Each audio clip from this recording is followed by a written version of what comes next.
여러분들 안녕하세요. 평화방송에서 그리스도교 서양문화의 어머니라고 하는 강의를 맡고 있는 박승찬 교수입니다.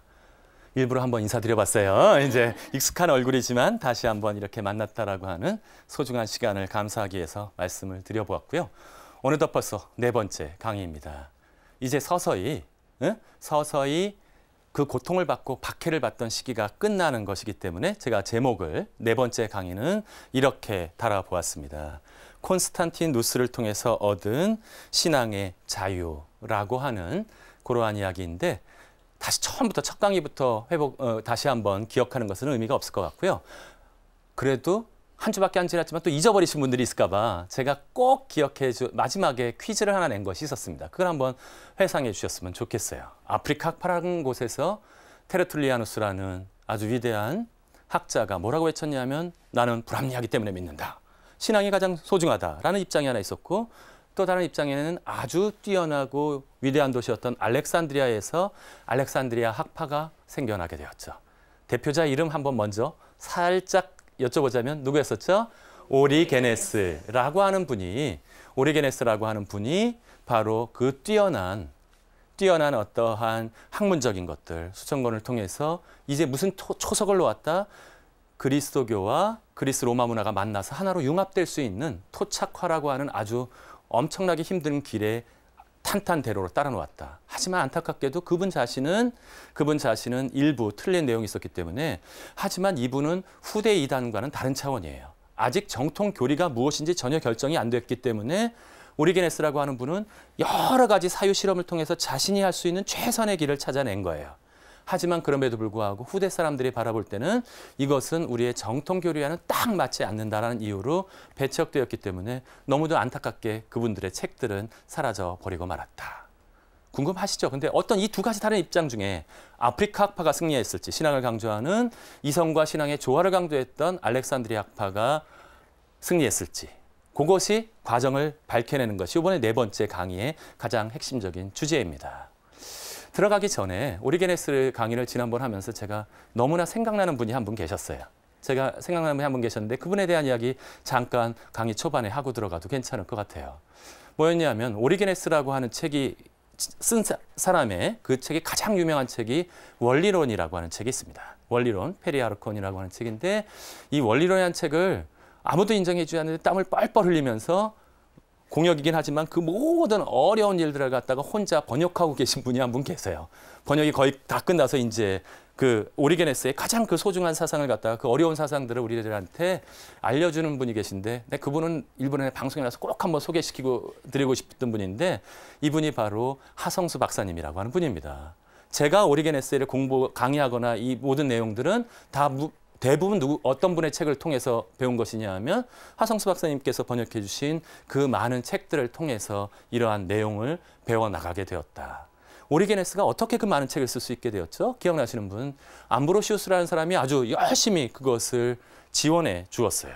저는 그래서 요즘에 평신도, 오리게네스도 사실은 그 위대한 책들을 쓸 때 평신도 신학자였고, 우리 한국에서도 서서히 평신도 신학자들이 나타나고 계십니다. 그중에 평신도 신학자 1세대 중에 한 분이 누구시냐면 바로 하성수 박사님이 그 중에 한 분이라고 하는 거예요.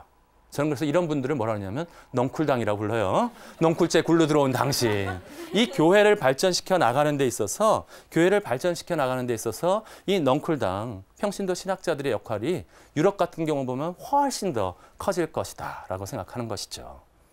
제가 평화방송에 와서 방송하고 있기 때문에 광고를 하는 건 아니고, 사실은 이 평화방송이라든지 이런 것을 통해서 그쪽에서 생각해 보실 분이 있습니다. 뭐가 있냐 하면, 우리들은 성전 짓는 것에서는, 눈에 바라보이는 성전 짓는 것은 확실하잖아요. 모든 곳에서 굉장히 많은 성전들이 지어지고 있고, 그 성전들은 남아있는 부분일 수 있지만, 이것도 굉장히 중요한 역할이고 우리들의 신자로서의 의무를 다해야 하지만, 정신적인 성전을 짓는 것, 이것은 못지않게 너무나 중요한 일이다라고 생각합니다.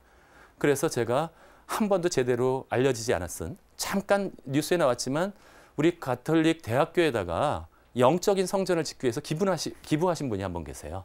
강성남 엘리사벳이라는 할머니께서 자신의 전 재산인 한 4억을 갖다가 30억 정도를 갖다가 되는 분을 기증해 주셨어요.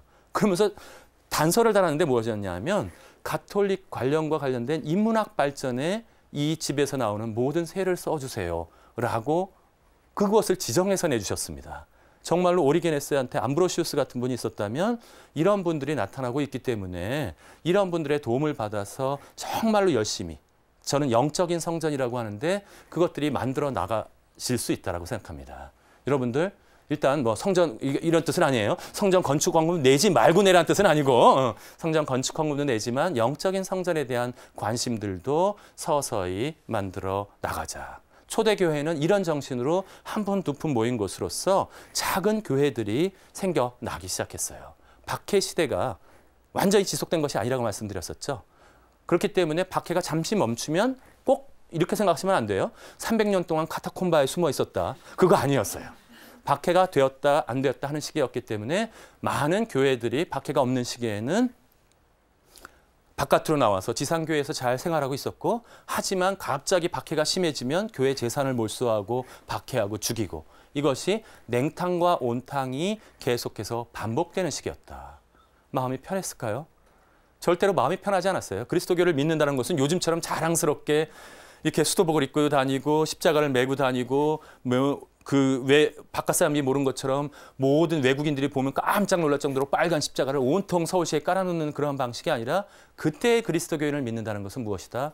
목숨을 걸고 자기의 모든 재산을 잃어버릴지도 모르는 상황 속에서 그것을 나가고 있었다. 상황이 서서히 바뀌게 되는데 그 바뀌는 것과 관련된 한 사람의 이름이 나와 있습니다. 한번 말씀드리자면 그리스도교는 처음에 소수 집단의 종교였어요. 많이 퍼져나갔다 그랬지만 그거는 지역적으로 넓어졌다는 뜻이지 인구의 10%를 달성하는 것조차도 전혀 상상조차도 못할 일이었어요. 하지만 전체 유대인들 중심으로 다음엔 로마인까지 서서히 그것이 되기 시작했는데, 생각지도 않았던 곳에서 한번 기회가 오게 됩니다. 그 기회가 오는 것은 무엇이었냐면 로마 제국이 모두 다 통일되면서, 완전히 통일되면서 이제 서서히 새로운 이념이 필요해지기 시작한 것이었어요. 그것을 잠깐 갔다 와 보자면, 이 로마 제국이 얼마나 넓었냐 하면 지도 한번 같이 봐주실까요?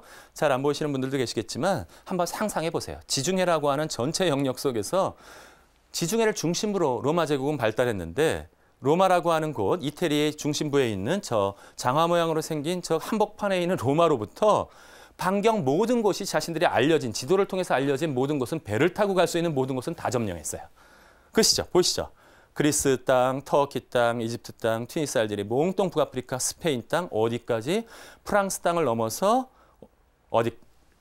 영국까지 모든 땅이 이제 완벽하게, 족이 유일하게 점령하지 않은 게르만족의 땅은 하도 난폭해서, 그리고 돈도 별로 없기 때문에 정복해도 의미가 없다 그래서 놔뒀어요.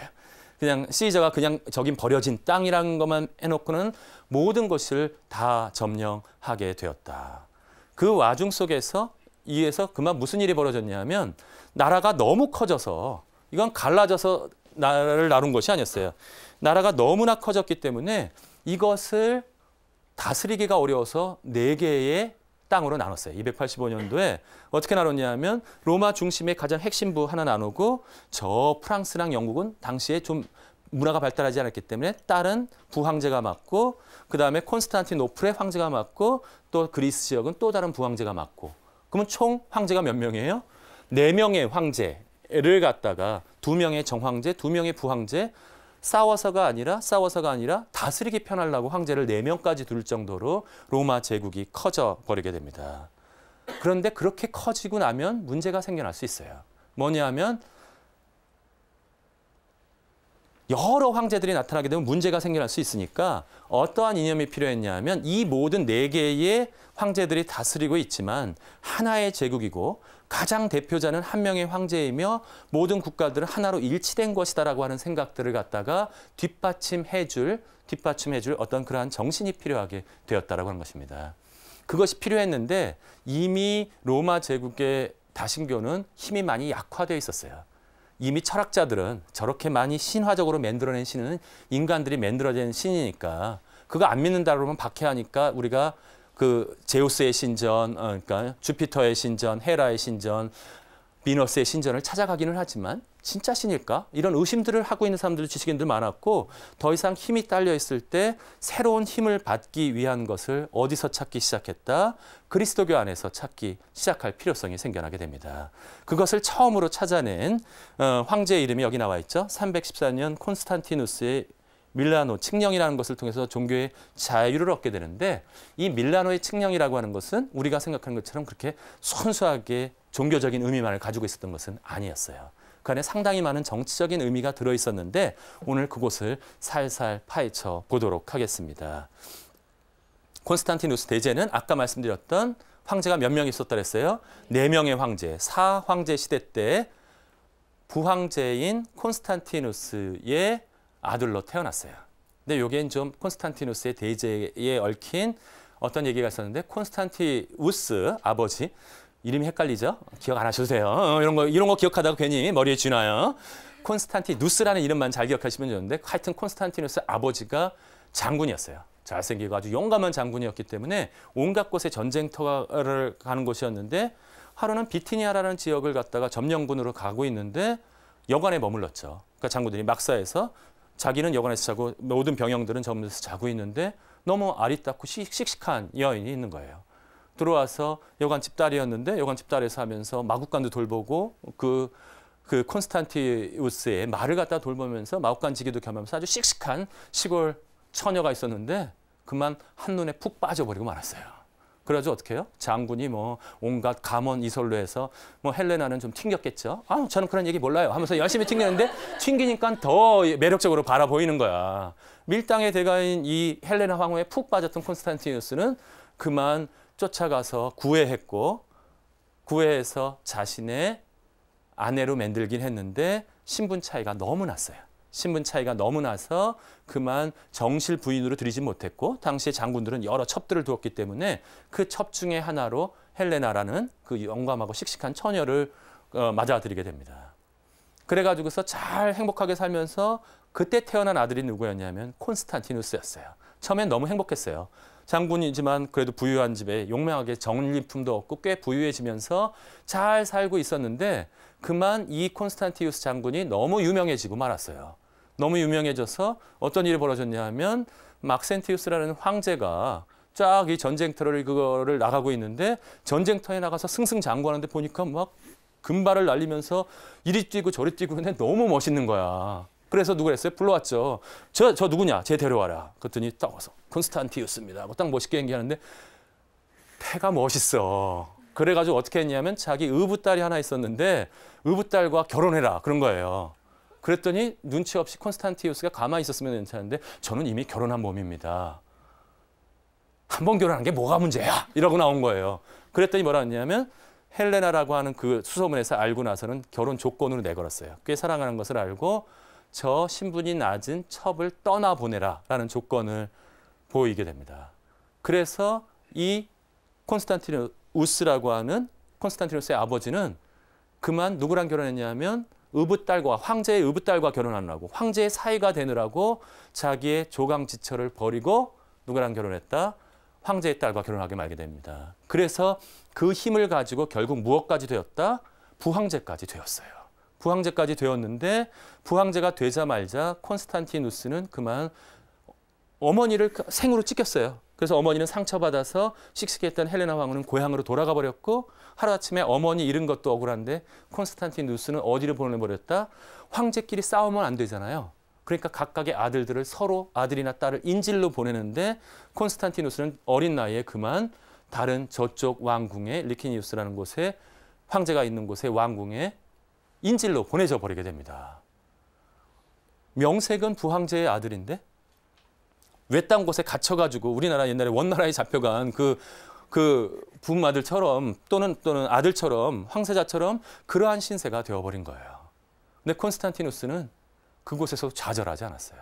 머리가 비상했고 어떻게 암수와 모든 것들이 정치적인 책략이 돌아가는지를 적진의 한복판에 들어가서 다 봤어요.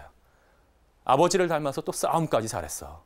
그곳에 가서 승승장구하면서 온갖 전체적인 어떤 것을 로마 전쟁터가 있는 곳에마다 가서 승리를 거두기 시작했고 로마 제국의 소문이 퍼져나가기 시작했어요. 야, 들어봤어? 콘스탄티누스 끝내준대. 또 이겼대. 야, 대단해. 아버지가 돌아가셨을 때 당당하게 무엇이 됐겠어요? 그쪽 영국과 프랑스 지역의 부황제로서 당당하게 등극하게 됩니다. 너무나 뛰어나고 자비롭고 관대하고 부하들이 몰려들기 시작했어요. 그래서 자기네들이 생각하는 거야. 자기네가 싸움도 제일 잘해. 뭐 또 이 조직력도 가장 뛰어난 지도자도 가지고 있어. 그런데 왜 우리가 부황제야? 이런 생각이 든 거예요. 그래가지고는 뭐냐면 그때는 카이사르와 아우구스투스를 구분해서 정황제와 부황제를 갖다가 부황제와 정황제를 구별하고 있었는데 뭐라냐면 콘스탄티누스 정황제로 선포를 해버리게 됩니다. 무슨 일이 벌어졌어요? 이제 네 가지에 나눠져 있는 로마 제국 안에서 아주 전쟁이 벌어질 일촉즉발의 위기가 되었다. 가장 많은 군대를 가지고 있는 것은 역시 로마였어요. 하지만 이쪽에서는 용맹하게 전쟁 경험이 많은 온갖 곳에서 전쟁 경험이 많은 베테랑 군대를 가지고 있는 콘스탄티누스 군대들이 전쟁을 선포하고 로마를 우리가 접수하겠다는 선포를 하고 쳐들어가게 됩니다. 국민들은 반반으로 갈렸어요. 지금 러시아나 그런 지역에 있는 것처럼 이들이 우리 콘스탄티누스가 낫지 않을까? 지금 황제는 뭔가 찌질하고 마음에 안 드는데 이런 마음을 가지고 있는 국민들도 있었고 에이 그래도 그건 뭐야. 콘스탄티누스 엄마 하층민이라며 반대쪽에서 뭐라고까지 소문냈어? 알고 보면 창렬해. 여관집에서 몸 팔다가 그랬대. 터무니도 없는 여관집 딸애를 열심히 씩씩하게 자라던 헬레나 왕후까지 욕하면서 저는 그거는 선거를 하거나 뭐를 하거나 가족들에 대한 그것들은 좀 보존해 줬으면 좋겠는 부분이 있는데 다 까발려지는데 콘스탄티누스는 큰 상처를 받으면서 분노를 가지고 로마로 다가가고 있었어요. 접수만 한번 해봐라. 내가 그냥 모든 것들을 갖다가 그런 마음으로 다가가고 있는데 사실은 승산이 많지 않았어요. 왜냐하면 용맹하게 제자들이 부추겨서 자기가 나서기는 했지만 숫자적으로 바라본다라고 얘기할 때 훈련되어 있는 로마의 정규 군대랑 한쪽에 한 지역 군대들끼리 싸우는 것은 그렇게 승산이 많지는 않은 전쟁터였다. 잠 못 이루는 밤을 보내고 있었어요. 콘스탄티누스가 과연 싸워서 이길 수 있을까? 이런 것들이 정말로 가능할까라고 하면서 다가가고 있는데 그 밀비우스라는 저 멀리 아주 조직되고 훈련이 잘 된 군대였기 때문에 그들이 다가올 거라고 생각하는 것보다 훨씬 빨리 알프스를 넘어버렸어요. 잘 넘어가지고 밀비우스라는 다리 근처에 가서 진영을 딱 포진을 했고 로마 군인들과 드디어 결전의 날을 기다리고 있고 두려움을 하고 있었던 어느 날 갑자기 꿈에 무엇인가가 나타나게 됩니다. 꿈에 나타나서 이 그림에 잘 안 보이실 텐데 저 위쪽에 있는데 나중에 보여드릴게요. 저 위쪽에 있는 어떤 표식이 등장하면서 뭔가 콘스탄티누스는 그게 무슨 표식인지도 몰랐어요. 무슨 표식인지도 몰랐는데 그 표식이 번쩍번쩍하면서 이 표식을 너희들의 모든 군대의 표식으로 사용하면서 이 표식을 달고 전쟁터로 나가라 라는 명성이 그런 꿈이 있었다 그랬잖아요. 아주 너무 생생하게 그렇게 꾸는 꿈이 콘스탄티누스한테 들어왔어요. 그래서 그 꿈을 다 꾸고 나서 선생님이 팔떡 들었는데 너무 생생한 거야. 꿈에서 본 대로 쫙 그림을 그렸어요. 야, 이거대로 한번 모든 것들을 한번 제작해 와봐라. 그래서 제작해 온 그림이 무엇이었냐면 바로 이 그림이었어요. 이 왼쪽의 그림은 이건 모양이 당시에 콘스탄티누스 시대 때 무덤에 사용된 그 표시였는데 이 표식을 뭐라고 부르냐면 라바롬이라고 부릅니다. 라바롬이라고 부르는 것이었는데 이 표식의 가장 중요한 표식과 그걸 자기가 본 대로 무엇인가가 그 안에 뭔가 이해하지 못하는 표시가 하나 그 안에 있었고 그 주변을 갖다가 올리브 월계관으로 쫙 둘러싸여져 있었고 높은 대위에 그것이 꽂혀 있는 마치 군대들이 들고 나갈 때 군기처럼 생겨 있는 이 라바롬이라고 하는 것을 보고 이것을 만들어 놓았다. 그 오른쪽 한번 봐주실래요? 오른쪽 한번 보면 뭔가 이상한 표식이 있어요. 이 이상한 표식이 있는데 이 표식에 대한 오해부터 말씀드릴게요. 군대 갔다 온 사람들은 이게 뭔지 아냐면 PX인 줄 알아요. 이게 PX인 줄 알아. 이게 그래서 군대 갔다 온 사람들은 이게 뭐다? 이거 필요한 거 먹고 살고 뭐 이런 공대가 보다라고 생각하고 또 조금 공부한 사람은 또 라틴어 아는 사람들은 이게 뭔지 아냐면 팍스인 줄 알아요. 팍스. PAX 무슨 뜻이냐면 peace 평화라고 하는 그 뜻이다. 팍스라고 하는 것을 아는데 팍스라면 콘스탄티누스가 라틴어를 절절절 하고 있는데 모를 리가 없어요. 이 표시는 그리스어였어요. 그리스어. 이 X자처럼 쓰여 있는 것을 그리스어 문자로 키라고 부르고 P처럼 쓰여 있는 건 P가 아니라 그리스 문자에서는 로, R자에 해당되는 것이었어요. R자, R, 크리스토스. 크리스토스, 그리스도라고 하는 말에 두 글자의 첫 글자가 바로 이 키와 로, X와 P라고 하는 그 글자.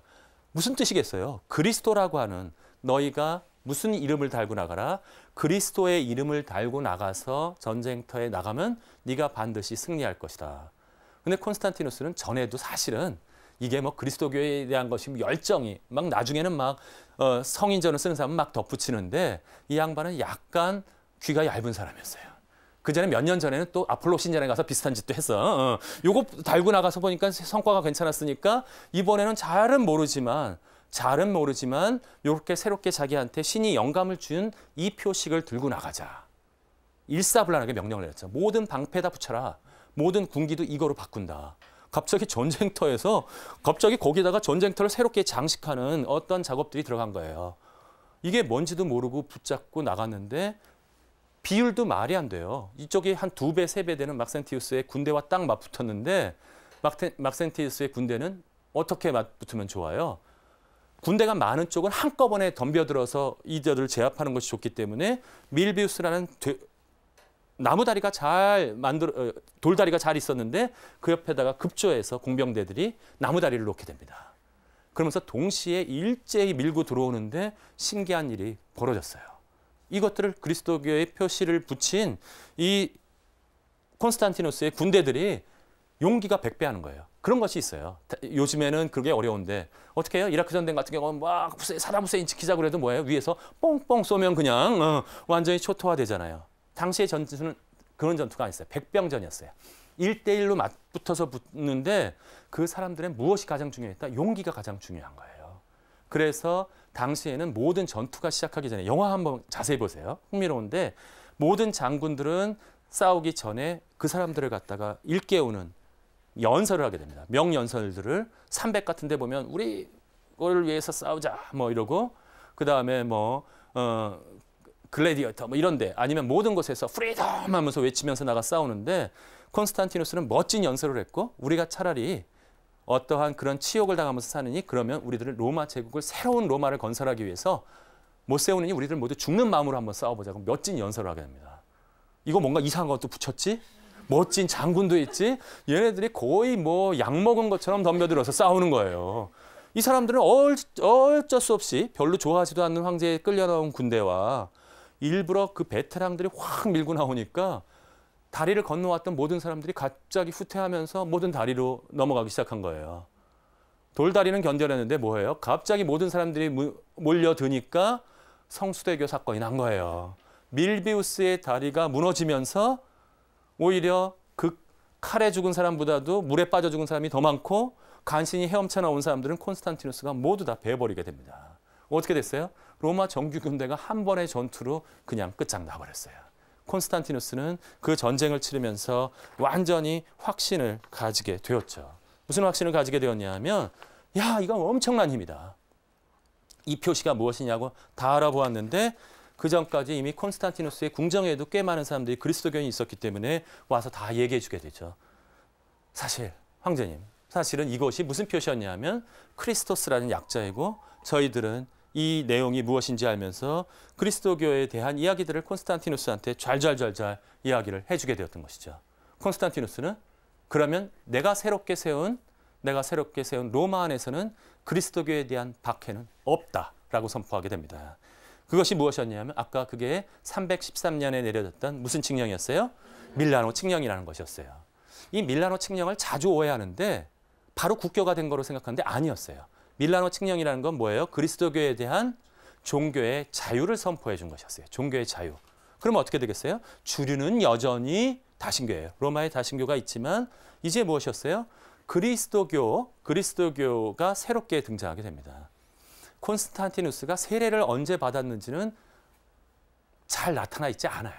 온갖 전설이 막 그 안에 들어있어요. 그래서 콘스탄티누스야말로 전설이 가장 많은 분이란 것인데 한 번으로 하면 내가 여러 가지 읽은 전설 중에 이건 전설이에요. 또 여기 전설이라는 걸 얘기 못 듣고 박승찬 교수가 뭐 역사에도 없는 얘기 전파한다 이러면 안 돼요. 안 돼요. 이거 하면 안 되는데 이거 안 돼요. 뭐가 있냐면 이게 전설에 의하면 뭐 이렇게 됐다고 얘기해요. 그 라테란 성전 근처에서 어머니한테 방문했을 때 어머니랑 잘 얘기하면서 이미 그리스도교 신이 된 그리스도교 신자가 된 어머니와 함께 그것을 갖다가 하고 있었는데 그만 갑자기 하려고 그러는데 좋은 호사다마라고 그럴까요? 세례를 받으려고 하는 콘스탄티누스가 갑자기 나병, 한센병에 걸려버리고 말았대요. 그러니까 주교가 좀 비겁한 주교였나 봐요. 비겁한 주교가 그만 어디 동굴에 숨어버렸대요. 문두병 옮을까 봐 세례 안 주고. 근데 쫓아가서 그것을 갖다가 알려줬대요. 또 바빠요 천사들이. 맨날 그 콘스탄티누스는 뭐 대단한 뭐 특정한 그 채널이 있었던 모양인데 나타나서 어느 동굴에 갇혀 있다 그래서 할 수 없이 잡혀와서 세례를 주었더니 갑자기 뭐 했어요? 콘스탄티누스의 한센병이 나왔다나 그래가지고 그 옆에다가 세례당을 지어놨다. 치유의 세례당이 아직도 있어요. 로마 가면 있는데 그러한 것들을 해서 아직 세례를 받았는지는 확실치는 않지만 호감은 확실히 가지고 있었어요. 그래서 그때부터 콘스탄티누스는 뭐라고 하느냐? 박해 시대 때 강제로 뺏은 것이 있었어요. 오리게네스의 아버지도 모든 재산들을 몰수했고 우리나라 한국의 순교자들도 그런 아주 더러운 이유가 또 안에 있었어요. 부유한 가톨릭 신자들을 갖다가 체포하거나 박해하게 되면 그 재산들을 자신들이 보호받지 못하는 상태에서 강탈하는 일이 있었기 때문에 다 조사해서 박해 시대 때 몰수했던 재산들은 누구에게 돌려줘라? 그리스도교 신자들한테 다 돌려줘라. 이때부터 그것이 되었는데 그리스도교 성직자에게는 이때까지 내던 세금도 내지 않아도 된다. 요즘에 다시 우리 가톨릭 신부님들은 종교세를 이제 자신에서 다시 내고 계신데 콘스탄티누스가 만든 제도였어요. 성직자들한테는 종교인들한테는 세금을 물리지 않겠다. 그것만이 아니었습니다. 그때부터는 한 푼 두 푼 모아서 초기 교회는 어떻게 했어요? 신자들이 다 모아서 교회를 지었다면 이때부터는 콘스탄티누스가 돈을 대주기 시작하는 거예요. 그리스도교에 대한 교회를 내가 공식적으로 허락하도록 한다. 가장 큰 교회는 지금 베드로 대성전이 있는 그곳에다가 성 베드로 교회를 미리 지었어요. 콘스탄티누스가 하나 지었고 그 다음에 마르켈리누스 라테란 성당에 있는 그것도 초기의 교회에 대한 그것은 지금은 남아있지 않은데 초기 교회는 또 그것도 누가 지었어? 콘스탄티누스가 지어주고 예루살렘에다가 짓고 나중에 자기 이름을 따게 되는 콘스탄티노플에다가도 곳곳에 교회를 짓기 시작했어요. 자신은 전체적으로 하나의 그거를 모으기 위해서 이 모든 것들을 세우고 있었지만 자기는 아직 세례를 안 받고 다신교와 이거를 양쪽을 다 아우르는 정책을 쓰고 있었어요. 콘스탄티누스는. 하지만 눈에 보이잖아요. 팍팍 밀어주는 게. 그러니까 어떻게 되었어요? 그리스도교 신자가 급증하게 됩니다. 급증하면서 이 콘스탄티누스 대제 시대 때 그리스도교가 완전히 새롭게 등장하게 되는 일이 벌어진다. 이 새로운 로마라고 하는 것을 어디다 세우게 됐냐면 로마는 너무 이쪽에 치우쳐 있다고 생각했어요. 그래서 그 사이에 콘스탄티누스는 서로마 제국의 황제였지만 리키니우스라고 하는 동로마 제국의 황제도 그 사이에 한 큐에 무찌르고 가서 콘스탄티노플이라고 하는 새로운 도시를 세우겠다는 꿈을 펼치게 됩니다. 콘스탄티노플이 어딘지는 아시는 분 계실 것 같은데 터키의 뭐예요? 무슨 도시인가요? 지금의 이스탄불이라고 하는 도시가 알렉산드리아는 누구의 도시? 알렉산더 대왕이 세운 것이고 콘스탄티노플은 누구의 도시? 콘스탄티누스가 세운 콘스탄티누스 폴리스라는 뜻이에요. 그래서 콘스탄티누스의 도시를 갖다 세우게 됩니다. 스케일이 커도 너무 컸어요. 어떤 곳에 가서 자, 지금부터 여기부터 여기까지가 걷는 것이 성벽이다 라고 생각하면서 말을 타고 질질질 창을 끌고 가면서 구획을 그리기 시작하는 거예요. 보니까 로마 도시보다도 훨씬 더 큰 구획을 다 콘스탄티누스가 그은 거예요. 그러니까 시종이 쫓아오다가 칭찬하느라고 제가 여태까지 본 모든 도시도 콘스탄티누스 대제님의 도시에는 도저히 대항해낼 수가 없을 것 같습니다. 그래? 이제부터 시작인데 라고 생각하면 산을 5개를 넘는 거야. 그래서 자기가 시작한 도시부터 어디까지 바닷가까지를 다 해서 완벽하게 최초의 완성된 최고의 고대의 도시를 건설하게 됩니다. 그게 무엇이었다? 콘스탄티노플이었고 그것을 노바로마, 새로운 로마라고 하면서 그곳에 자기의 왕궁을 지으면서 거기에서 그리스도교를 세우게 됩니다. 너무나 훌륭한 일, 여태까지 잘한 얘기만 했어요. 그리스도교에 자유를 주고 하지만 햇볕이 강하면 그 뒤에 그림자가 있는 것과 마찬가지예요. 이 햇볕이 강했던 콘스탄티누스는 사실은 신앙심을 가지고 이 모든 일을 했던 것은 아니었던 것 같아요. 정치 뛰어난 수학가였기 때문에 온갖 술수와 책략을 다 보고 그 수를 꿰뚫고 있는 사람이었기 때문에 그리스도교가 큰 도움이 될 것이라는 사실을 알았어요. 어떻게 도움이 되느냐? 막 신들이 싸우고 있다면 20 믿는 사람, 20 믿는 황제가 또 싸움이 벌어질 수 있고 복잡화되는 거예요. 근데 그리스도교에서는 맨날 뭐를 강조해요? 유일신을 강조하더라는 거야. 이렇게 이제는 전에 그 모델을 이렇게 바꾸게 됩니다. 하나의 신이 있다는 거예요. 하나의 신이 있기 때문에 이것은 하나의 세계라는 거예요. 그 하나의 세계는 로마 제국처럼 하나의 국가를 만들어야 되고 그 하나의 국가를 통치할 수 있는 힘은 누구로부터와 하나의 황제만 나타난다. 그렇기 때문에 이 콘스탄티누스의 생각에서는 신을 갈라서, 그래서 콘스탄티누스는 선신, 악신 싸우는 것도 싫어했어요. 그럼 어떻게 돼? 서로 이 신이 좋은 신이면서 싸울 수 있잖아요. 단 뭐다? 한 신밖에 없다라고 주장하는 그리스도교의 매력에 푹 빠지게 됩니다. 이걸 이용해서 이 로마 제국을 통치하고자 했던 것이었어요. 그래서 그런 어떤 것이 있음에도 불구하고 로마 제국의 그리스도교한테 너무나 베푼 것이 많아서 많은 사람들은 이 콘스탄티누스의 대제를 13번째 사도라고 칭송하면서 그것을 갖다가 아주 존경하게 되는데, 이 콘스탄티누스가 최초의 콘스탄티노플에 세웠던 성당이 있는데 그것도 지금 사라졌어요. 그 위치는 정확하게 어디다? 성 소피아 성당에 가게 되면 밑에 고적 발굴한 곳에 그 터는 남아 있습니다. 그곳에 자기의 무덤을 만들어 놓고 완벽하게 모든 곳에서 자신을 바라볼 수 있도록 약간 뭐예요? 광기가 조금 있었어요. 콘스탄티누스 대제 같은 경우는 자기 중심으로 모든 것들을 하는 데 있어서 그것을 끌어들이는 일들을 하게 된다. 그런데 그만 이 콘스탄티누스의 슬픈 이야기가 하나 있습니다.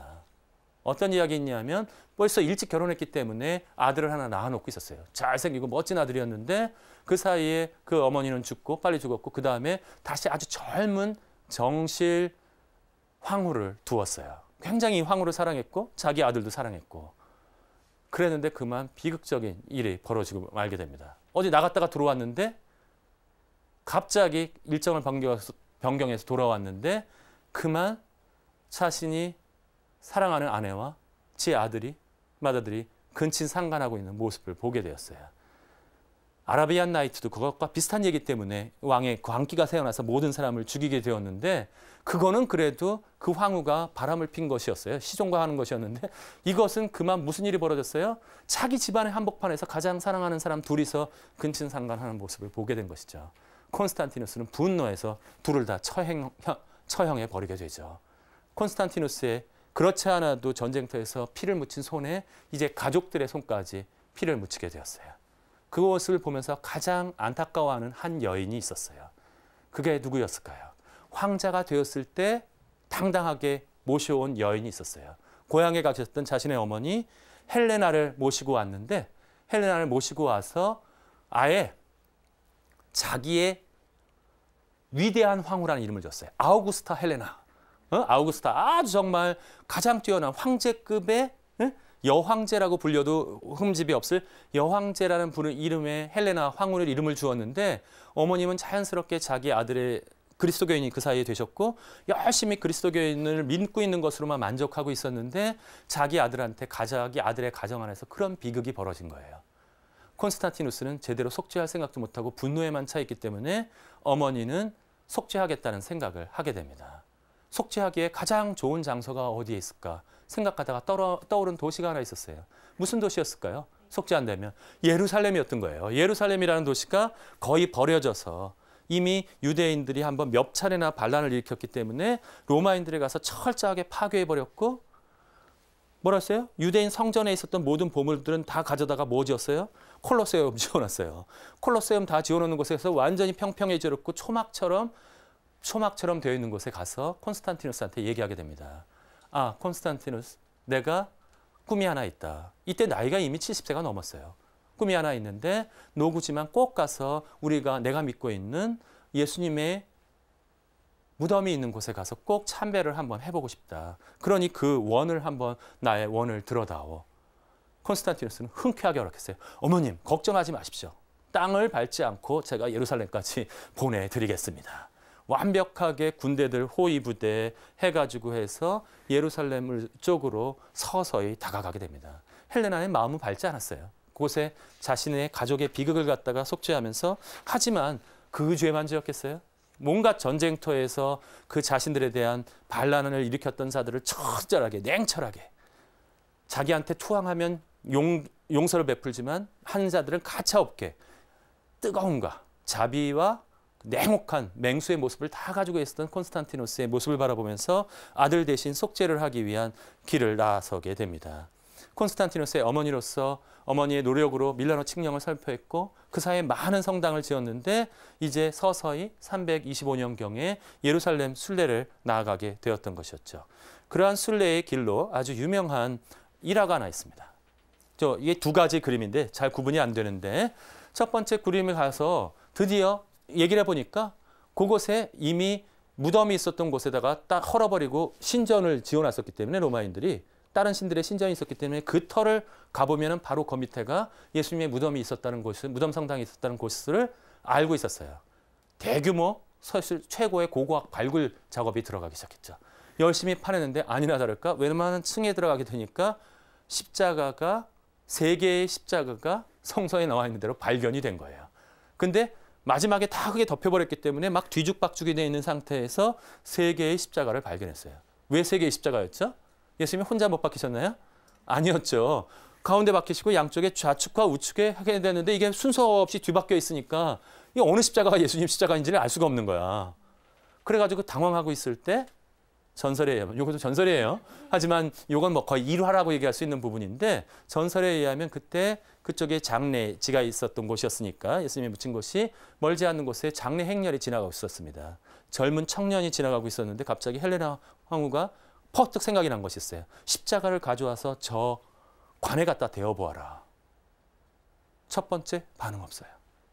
두 번째 반응 없어요. 왜 그러시지? 세 번째를 갖다 냈는데 허걱 벌떡 관이 일어나면서 여기 나왔어요. 여기 저기 나와 있는 저 약간 약간 나신처럼 드러나 있는 그 청년이 죽은 청년이었는데 벌떡 일어나면서 이것이 그러면 무슨 이게 누구의 십자가일 것 같아요? 예수님의 십자가를 갖다가 확인하는 작업들을 해나가게 됩니다. 그래서 갑자기 이 모든 것들을 그때부터 그것을 막 파니까 못들도 나오고 굉장히 다양한 것들이 많이 나오게 됩니다. 헬레나 황후는 이 성나무의 십자가를 가서 유물 공경에 대해서는 제가 나중에 다른 기회에 한번 또 설명을 드리게 될 텐데 최초의 이 모든 가장 소중한 유물을 찾아낸 것은 헬레나 황후였어요. 그 거룩한 십자가를 세 부분으로 나누었습니다. 왜냐하면 너무 소중한 것이기 때문에 다 나눌 수가 없기 때문에 하나는 예루살렘 무덤 성당을 콘스탄티누스가 짓는 곳에다가 제대로 보존하라고 얘기했고 하나는 누구에게 주었겠어요? 콘스탄티누스. 그게 온 이유가 바로 아들의 죄를 씻기 위한 것이었으니까 아들에게 주어서 콘스탄티노플의 대성당에다 보존했고 하나는 자신이 가져와서 로마의 라테란 대성당에다 갖다 놓게 됩니다. 나중에 이 십자가를 두고 서로 뺏기면서 여러 가지 왜냐하면 이게 너무나 소중한 유물이었기 때문에 어디를 점령하게 되면 가장 먼저 뺏어간 거는 이 십자가 유물들 못과 이런 것들 나중엔 좀 비극적인 일은 벌어집니다. 뭐냐면 이렇게 하니까 뭐냐면 그리스도교계의 명품이었어요. 이 십자가가. 그래서 나무 조각들이 토막토막 쪼개지게 되는데 명품이 나오면 뭐가 생겨요? 꼭 짝퉁이 생기죠. 꼭 짝퉁이 생겨서 나중에 이것은 유물, 성지순례는 뭐냐면 생생하게 예수 그리스도를 체험할 수 있는 그러한 기회들인데 이것들이 심해지게 되면 무슨 일이 벌어진다? 과다한 경쟁이 벌어진다. 어떻게 유물이 어떻게 그렇게 많겠어요? 그러면 어떻게 된다? 안 되면 짝퉁을 만든다. 그래서 나중에 중세시대 때는 그게 아주 성행했어요. 손재주 있는 사람들은 뭐를 만들었어요? 주로 유물을 만드는 것. 나중에 그래서 한번 말씀드릴게. 아주 그 성유물 만든 것들을 바라보게 되면 예수님의 십자가는 이게 엉터리를 만들기 어려웠는데 제일 만들기 쉬운 것은 예수님의 못이었어요. 땅에다 묻어놓고 굉장히 오래되면 한 1, 2년만 지나면 다 녹슬어서 이게 다 100년, 200년, 1000년 된 못같이 보이는 거야. 그럼 뭐해? 붙이는 거지. 발견된 예수님의 십자가의 못. 그래서 누구의 그걸 갖다가 다 예수님의 몸에 박으면 고슴도치가 되실 거라는 그런 웃지 못할 이 슬픈 얘기가 있지만 그것에 대한 핵심적인 부분은 뭐예요? 생생하게 예수 그리스도의 살아있는 현장을 체험하기 위한 것이었다. 이 헬레나야말로 그리스도교의 새로운 신앙을 갖다가 선포해낼 수 있는 그곳이었습니다. 두 번째 어두움이 드리웠어요. 그 어두움이 드리운 것은 무엇이었냐 하면 콘스탄티누스는 어떻게 생각했어요? 유일신을 믿는 그리스도교를 믿는다면 바로 우리들이 전부 다 하나의 제국을 만드는 데 도움이 될 줄 알았어요. 실제로 박해 시대 때는 그리스도교인끼리 서로를 보호하기 위해서 모든 것에 박해가 시작되면 서로 알려주면서 아주 여러 가지 그런 것들을 잘 준비해 가고 있었는데 놀라운 일은 종교의 자유가 온 다음부터 갈라지기 시작했어요. 종교의 자유가 오기 시작하니까 종교의 자유가 온 다음부터 무슨 일이 벌어졌냐면 그리스도교 안에서 사람들이 갈라져서 싸우기 시작하는 것이었어요. 막 갈라져서 싸우기 시작하는데 막 이 사람들이 이렇게 하고 저 사람들이 저렇게 하고 막 논쟁을 하면서 싸우는데 그 논쟁의 구체적인 내용은 궁금하게만 해드리고 말씀을 안 드리는 거죠 또. 이게 뭐냐면 힌트만 드릴게요. 가장 구체적인 것은 그것에 대한 힌트는 무엇이었냐면 예수 그리스도가 어떤 분이시냐는 것이었어요. 예수 그리스도가 하느님이신가? 아니면 인간이신가? 사람들은 성서에서 자꾸 나오기 때문에 이걸 연결시키고 싶었어요. 하느님, 인간, 신인이라는 얘기는 계속했는데 신인? 뭐예요? 머리 두 개 달린 괴물이라는 뜻은 아닐 거잖아요. 신과 인인 예수 그리스도가 어떤 분이신지를 갖다가 계속해서 탐구하고 연구하면서 이때부터 그리스도교 안에선 갈라져서 아주 대단한 싸움이 벌어지게 됩니다. 보니까 예수 그리스도가 신인이라고 주장하시는 분들도 있고 예수 그리스도가 인간이라는 쪽을 주장하는 분이 있었어요. 그리스도교 안에서 갈라진 가장 대표적인 입장 두 가지만 한번 말씀드려 볼게요. 좀 나이가 들어서 그리스도교에 들어오신 분들은 많이 이렇게 생각해요. 1차적으로 무엇을 성서를 읽으면서 머리가 큰 다음에 이해하면 생각했기 때문에 가장 먼저 다가오는 분은 누구냐면 나자렛 사람 예수예요. 나자렛 사람 예수라는 분이 나타나서 기적도 행하시고 사랑의 행위도 행하시고 모든 것을 다 행하시면서 하느님에 대한 것들을 절대로 포기하지 않고 마지막까지 순명하시면서 하느님께로 나가갔기 때문에 먼저 본 게 누구예요? 인간 예수 그리스도예요. 제자들처럼 가장 먼저 제자들한테 나타난 것은 나자렛 사람 인간 예수였다는 거예요. 그 체험으로 했는데 점차적으로 살면 살수록 그렇잖아요. 이상해요. 이분이 보통 분이 아니야. 보통 이상한 사람을 대단한 사람을 많이 봤는데 이분은 대단해도 너무 대단한 거야. 이게 대단해도 너무 대단해서 도대체 설명할 길이 없는 거야. 차츰차츰 사람의 아들, 하느님의 아들, 그리스도, 마지막엔 뭐예요? 참 하느님까지 서서히 올라가는 단계로 올라간다면 이 사람들이 생각할 때는 뭐가 먼저예요? 인간이 먼저예요? 하느님이 먼저예요? 인간이 먼저예요. 인간 예수가 먼저이기 때문에 이분이 하느님에 의해서 뭐라 그래요? 들어 올려졌다. 아까 콘스탄티우스 부황제도 양자로 들어갔잖아요. 그런 것처럼 그래서 이것을 양자설 또는 입양설이라고 하는 거예요. 예수 그리스도가 하느님은 한 분뿐이에요. 성부밖에 안 계신데 워낙 훌륭한 분이니까 어떻게 됐어? 여기로부터 들어 올려져서 이렇게 올라갔다라고 하는 입장. 이걸 아래로부터의 그리스도론이라고 하는 입장이 하나 있고 근데 어떻게 생각해? 요한복음서나 이런 부분을 중심으로 읽었던 분은 태초부터 하느님께서 모든 것들을 만드셨다. 거기에 로고스, 말씀이라는 얘기가 나오는 거예요. 성자가 먼저 있었다. 성자가 틀림없이 이분은 워낙 근본적으로 로고스라고 하는 어떤 분이고 이분이 어떻게 되셨다? 인카르나시오, 강생하셨다. 이게 강생하신 이분이 위로부터의 그리스도론이라고 얘기합니다. 이 두 가지가 마구 부딪혀서 싸우기 시작했어요. 싸우기 시작했는데 그 결론은 이렇게까지만 말씀드리고 말씀을 안 드려요. 거기에서 그 대표적인 분 중에 하나로 치고 나온 사람이 누구였냐면 아리우스라고 하는 사람이었습니다. 이 아리우스라고 하는 사람이 하지만 굉장히 여러 가지 문제를 일으켰기 때문에 아리우스는 어느 쪽에 가까웠냐 하면 성자 예수 그리스도를 신적인 분이지만 참 하느님, 유일성을 강조하는 위로부터의 로고스 그리스도론에 가까운 사람이었어요. 그래서 어떻게 해버리냐? 예수님은 데우테로스 테오스 2급 신이다. 그러면서 그러니까 신은 얘기하는 척했지만 앞에 뭐가 붙었어요? 2급이 붙었어요. 2급 신이다. 계속 사람들이 캐물으니까 에이 엄격하게 얘기하면 어디에 속해? 피조물에 속한다라는 얘기를 해버리게 됩니다. 발칵 뒤집혔어요. 막 싸우는 과정 속에서 이것이 오히려 그리스도교가 너무 싸우게 되자 콘스탄티누스 황제가 땅땅땅 하고 망치를 두들겨 버리게 됩니다. 주교들 다 모여. 주교님들 다 모이세요. 다 모여서 여러분들이 생각할 때 가장 훌륭한 어떠한 성부 성자의 관계를 결정 내려주세요. 거기서 결정 내려진 단어가 뭐냐면 호모 우시오스 콘substantia. 우리말로 얘기하면 성부와 성자는 동일 본질이다. 또는 동일 실체다라는 이야기가 결정되게 됩니다. 너무 복잡한 얘기 다 빼버렸어요. 한 단어만 배웁시다. 무슨 얘기? 성부와 성자는 동일 본질이시다. 다시 한번 성부와 성자는 동일 본질이시다. 이 얘기를 딱 결정한 거예요. 성서에서 읽어보셨어요? 이런 단어? 동일 본질 또는 동일 실체? 이게 무슨 단어예요? 어디서 나온 단어예요? 우리 철학 공부하는 친구들은 알 수도 있을 것 같은데 철학에서 주로 쓰던 단어였어요. 본질과 존재, 실체와 우유. 이 철학적인 용어를 갖다가 어디 한복판에다가 가장 중요한 그리스도의 신경 한복판에 갖다 딱 박아놓은 것입니다. 이것 때문에 결정된 니체아 공의회에서. 이러면은 아까 맨 처음에 냈던 문제에 대한 해답이 풀릴 수 있을 것 같아요. 신앙만으로 하자가로 하는 테르툴리아누스의 아프리카 학파가 승리했을까요? 아니면 그리스 철학으로 대표되는 그리스 로마를 받아들여서 이것을 그리스도교를 설명하자라고 하는 알렉산드리아 학파가 최종적으로 승리했을까요? 철학을 받아들였을까요? 안 했을까요? 받아들이게 됩니다. 그리스도교에서는. 왜냐? 그리스도 로마 문화에서 그리스도교를 제대로 선포하려면 그리스 철학의 도움이 반드시 필요했던 거예요. 단순하게 얘기하는 것이 아니고 이미 사람들이 막 논박하면서 오리게네스 시대 때도 많은 사람들이 시비를 걸어왔기 때문에 설명하기 위해서라도 모든 것을 설명하는 데는 무엇이 필요하게 되었다. 알렉산드리아 학파의 입장이 정통적인 입장으로 그 이후부터는 나타나게 됩니다. 언제까지?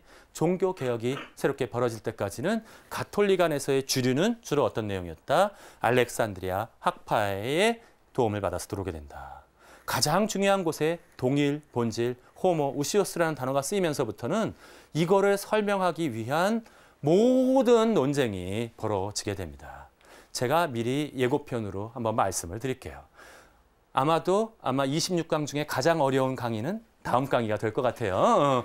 우리 방송국에 계신 분들이 무진장 걱정하시겠지만 제가 요번에 얘기는 어려워도 조금 말씀을 드릴 테니까 5강 하기 전에는 잠을 충분히 주무시고 그다음에 우리 방청객 여러분들도 아주 신체적인 상태가 좋은 상태에서 오셔서 우리들이 믿고 있는 교리, 신앙, 우리들 사도신경, 그다음에 그 앞에 있는 니체아 콘스탄티노플 신경 기도는 열심히 바치고 있는데 도대체 그게 어떻게 만들어졌고 무슨 내용을 의미하는지는 우리 다음 강의 때 들어보도록 하시겠습니다. 딱딱한 강의들 들어주신 여러분들 너무나 감사하고요. 우리 다음 주에 만나서 계속해서 그리스도교 서양 문화의 어머니라는 강의 지속해 나가도록 하겠습니다. 감사합니다.